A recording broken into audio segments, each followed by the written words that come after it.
It's even worse than that. It takes two to even exist because we exist by virtue of swapping memes with each other constantly. And if we cease to do it for any length of time, our brain disintegrates.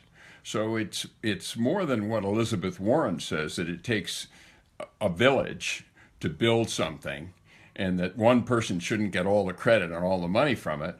It takes a village actually for the villagers even to exist because they exist by virtue of codependence on one another, by co in by constantly recreating each other's mind by interacting with the other person's mind.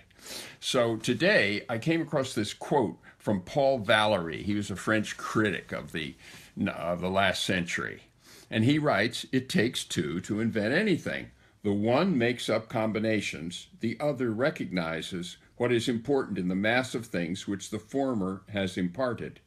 What we call genius is much less the work of the first than the readiness of the second to grasp the value of what has been laid before him and to choose it."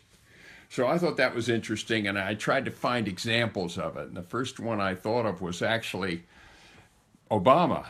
And who took him seriously?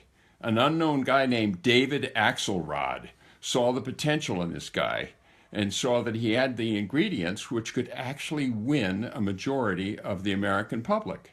So Obama is nothing without Axelrod, and Axelrod would just be an anonymous professor at the University of Chicago without Obama. And there are many other examples of this.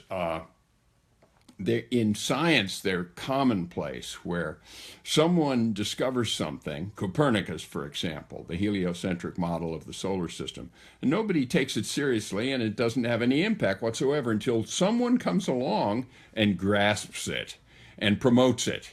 And that guy gets no credit. I can't even remember his name. He was some religious guy. But he took Copernicus seriously and made Copernicus famous and popularized the whole idea, as did others after that, people whose names you do know, like Galileo.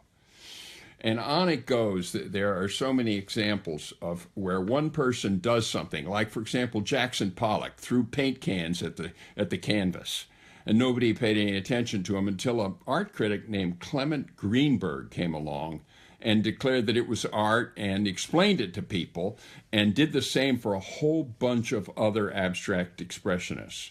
Another great example, this reminds me, is Thomas Wolfe, the novelist who wrote enormous fat books, 5,000 pages, and out of that mass, a editor named Max Perkins came along. He'd also discovered Fitzgerald and Hemingway, so he was no piker. He had an eye for this kind of thing, and he spotted within this 5,000 pages a novel, which then he published, and Thomas Wolfe became famous for Look Homeward Angel, or for Of Time in the River. He did 4 of them.